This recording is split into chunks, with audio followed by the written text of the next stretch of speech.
So Jesus triumphantly enters into the gates of Jerusalem. And pretty much it all goes downhill from there, right? And he has dinner with his disciples. And he's betrayed by Judas, and he's arrested, and then he goes to the garden, and he goes to the garden and prays. His disciples fall asleep, and then he's arrested by Judas and betrayed by his own disciple, and then he goes before the high priest. And there was this system of rule where the Jewish aristocracy could rule at the kind of the okaying of the Roman government, or the permission of the Roman government. And so the high priest questions Jesus, and then Peter denies Jesus again for the second and third time. And this is where we've picked up in the book of John.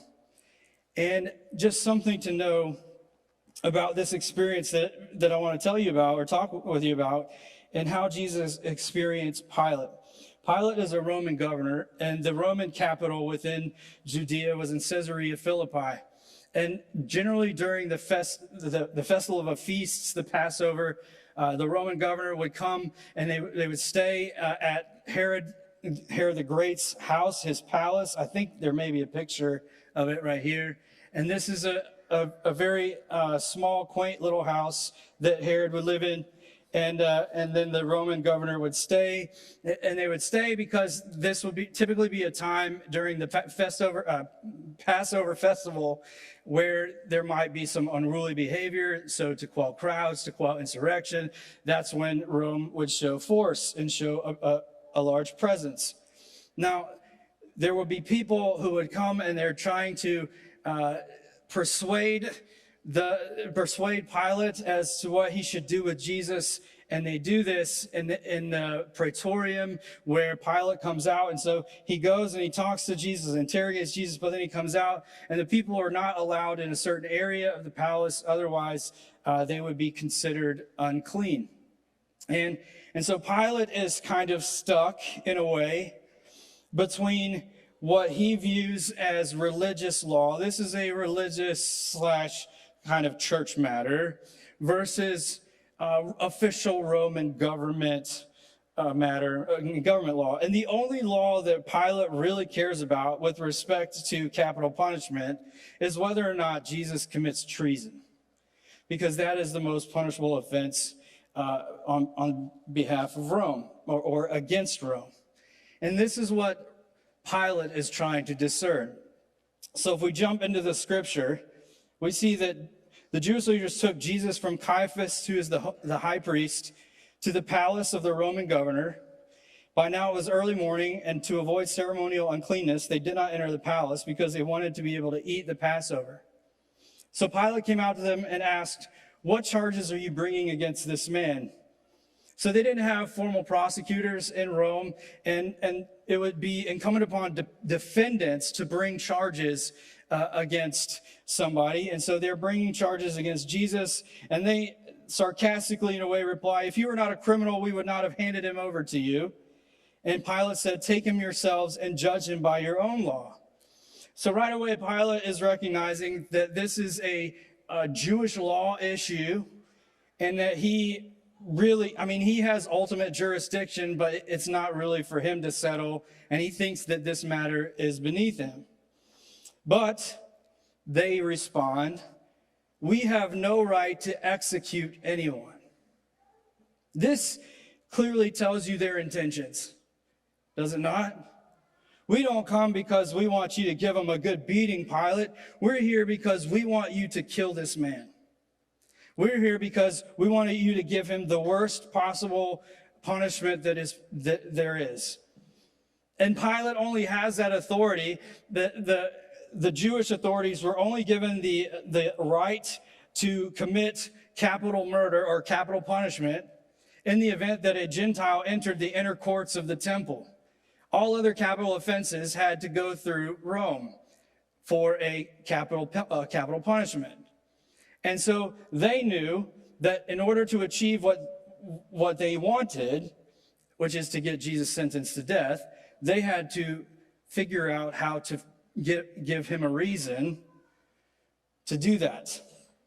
It says, so we have no right to execute anyone. And this took place to fulfill what Jesus had said about the kind of death he was going to die. Pilate then goes back inside and he summons Jesus and asks him, okay, are you the king of the Jews? And he's interrogating him, and the priests are charging him with claiming to be a king. Now, this is what would constitute treason in a Roman world. If you are a king of the Jews, or claiming to be the king of the Jews, you are standing in opposition, in a way, to Emperor Tiberius. And so Emperor Tiberius, being one of the more paranoid emperors, was very quick to issue capital punishment to those who committed treason. And so they just slide that in there. And he says, are you the king of the Jews? Now imagine this man who's a little raggedy, who comes with no fanfare, no royal cloth, and he's there, and he looks at him and says, what threat are you? Are you the king of the Jews? Is that your own idea, Jesus asked, or did others talk to you about me? Am I a Jew, replied Pilate. Your own people and chief priests handed you over to me. What is it that you've done? Jesus said, my kingdom is not of this world. If it were, my servants would fight to prevent my arrest by the Jewish leaders. But now my kingdom is from another place. So at this point, Pilate's probably like, yeah, this man is just crazy, right? Your kingdom's not of this world. Okay, he's claiming to be a king, but he's not claiming to be the king of the Jews. And he's not claiming to be a king that's subverting anything here on earth. So what issue do we have here other than this guy's a little crazy? He says, you're a king then. You say that I'm a king. In fact, the reason I was born and came into the world is to testify to the truth. Everyone on the side of truth listens to me. But what is truth? Retorted Pilate. And with this, he went out again to the Jews gathered there and said, I find no basis for a charge against him. Pilate is the ultimate ruling authority. There is no other who can make the final decision but him. Or is it he? I think it's but he, right? And as he makes this decision, right away he tips his hand and shows his cards and says, this man's not guilty. You are making a charge and an accusation that is rooted in falsehood, and he's not guilty. And they shouted back, no. Excuse me. But it is your custom, verse 39, for me to release to you one prisoner at the time of the Passover. Do you want me to release the king of the Jews? And in this way, he's saying it a little sarcastically. And they shouted back, no, not him. Give us Barabbas. Now, Barabbas had taken part in an uprising. Now, consider the irony here. An uprising against the Roman government. Barabbas is a true criminal in the eyes of Rome, who has been found guilty and who is being sentenced or has been sentenced to death. And here is Jesus, where there is no basis of fact, and he is presented before Pilate, and all that stands between Jesus and Pilate, on the other side of the people, an angry mob shouting that we want somebody else. Anybody but this guy. Anybody but Jesus. What amount of vitriol would they have to have? What did Jesus do to them to warrant such hatred and treatment? Then Pilate took Jesus and had him flogged.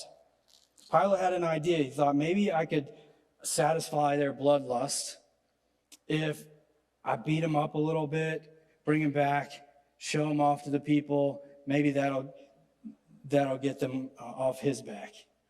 And the soldiers twisted together a crown of thorns and put it on his head. They clothed him in a purple robe and went up to him again and again, saying, "Hail, King of the Jews," sarcastically. And they slapped him in the face. Once more, Pilate came out and said to the Jews gathered there, Look, I'm bringing him out to you to let you know that I find no basis for a charge against him. Again, he's not guilty. Not guilty. And when Jesus came out wearing the crown of thorns and the purple robe, Pilate said to them, and this is where John gets a little cute. He says, "Here is the man." Not, this is Pilate's way of saying, this beaten down person that you call the King of the Jews, who has uttered such blasphemy, who is beaten down and weak. Here is this man. He is nothing but a mortal human being. And as soon as the chief priests and officials saw him, they shouted, "Crucify, crucify." But Pilate answered, "You take him and crucify him. As for me, I find no basis for a charge against him." That's 3 times he says he's not guilty. But here's where Pilate begins to change his thinking a little bit. And he begins to think as a shrewd politician instead of a man with courage. He starts to think in manners or matters of convenience instead of what's courageous. The Jewish leaders insisted, "We have a law, and according to that law, he must die because he claimed to be the Son of God." And when Pilate heard this, he was even more afraid, and he went back inside the palace. "Where do you come from?" he asked Jesus, but Jesus gave him no answer. "Do you refuse to speak to me?" And again, the irony where Pilate thinks he has the power in this dynamic. He says, "Don't you realize that I have power either to free you or to crucify you?"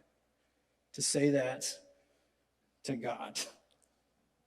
And Jesus answered, "You would have no power over me if it were not given to you from above." Now here's what's interesting. Above meaning God? In actuality, what he means is the high priest that brought him here, that gave him up. And here we see in Jesus' words sort of a sympathy and pity that he has for Pilate, that he's in the position that he's in. As if to say, it's not really your fault. I get it. I get where you are.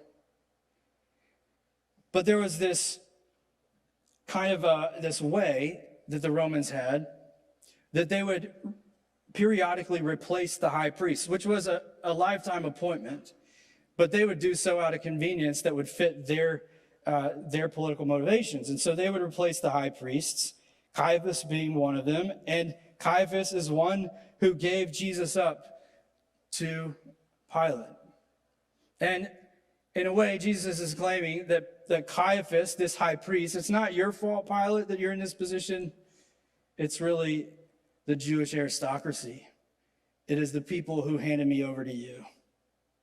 And therefore, the one who handed me over to you, Caiaphas, is guilty of a greater sin. So he's saying, you're not innocent in this, Pilate. But I see that this might be hard for you. So Caiaphas is illegitimate. And it's as I said, it's almost as if Jesus is pitying Pilate in a way. And from then on, Pilate tried to set Jesus free. Pilate, I think, was trying to find a way to get this off of his conscience. But the Jewish leaders kept shouting, "If you let this man go," and this is what seals the deal, "if you let this man go, you are no friend of Caesar. Anyone who claims to be a king opposes Caesar." And that is the statement that seals the fate. What many don't know is that on October 18th in around 31 AD, Pilate's political sponsor in Rome fell from power. So it was sort of like a patronage model that they had, and there would be a sponsor who would advocate for you, and then you would be appointed to these territories. And his sponsor fell out of power, fell out of influence, and so he was worried. And he didn't want any issues to arise where he is, where he was leading and ruling. So he had much to fear from any bad reports about him. And this accusation that the Jews make would be a dangerous and fearful one. Because, as I said, Emperor Tiberius was suspecting of any form of treason, and would send a delegation to Rome, or from Rome, back to Jerusalem to take care of Pilate if this were the case. And by take care of, I mean he would be beheaded. So Pilate, knowing this, now has a decision. I can do what I know is wrong. Have we ever been in this position? You're stuck between a rock and a hard place. I know there's a decision I have to make, and there's the right decision. And then there's the wrong decision. And the right decision is hard, and the wrong decision is easy. And it's convenient. And maybe it's the path of least resistance. Maybe nobody will know, or maybe this will just go away. And what Pilate does is he chooses the path of least resistance. When he heard this, he brought Jesus out and sat down on the judge's seat at a place known as the Stone Pavement. And it was the day of the preparation of the Passover, and it was about noon. Now here's the symbolism in John. The day of preparation is the day that the Passover lamb would be slaughtered to be eaten that night. And in a way, this is as if John saying, here is Jesus, the Passover lamb, to be slaughtered. And as Pilate says, here is your king. But they shouted, take him away, crucify him. And he asked, shall I crucify your king? Pilate says. We have no king but Caesar, the chief priests answered. I ask you this, who is guilty of blasphemy in this? People that are so consumed with a cause that they lose any sense of their core values. In the Ten Commandments, it says, thou shalt have no other God before me. There is a prayer during Passover that came to be part of the Passover celebration that acknowledges no king but God. And Jewish people pray daily for the royal Messiah. And here they're saying, we have no king but Caesar. So the soldiers took charge of Jesus, carrying his own cross. He went out to the place of the skull, which in Aramaic is called Golgotha. And there they crucified him, and with him two others, one on each side and Jesus in the middle. Pilate had a notice prepared and fastened to the cross. That was typical, that they would have to prepare a notice for why this person was being crucified. It read, Jesus of Nazareth, the King of the Jews. Many of the Jews read this sign, for the place where Jesus was crucified was near the city. Typically, Romans would crucify or execute criminals just on the outside of the city. And the Jews saw this, and the sign was written in Aramaic, Latin, and Greek. And the chief priests of the Jews protested to Pilate, do not write the King of the Jews, but this man claimed to be the King of the Jews.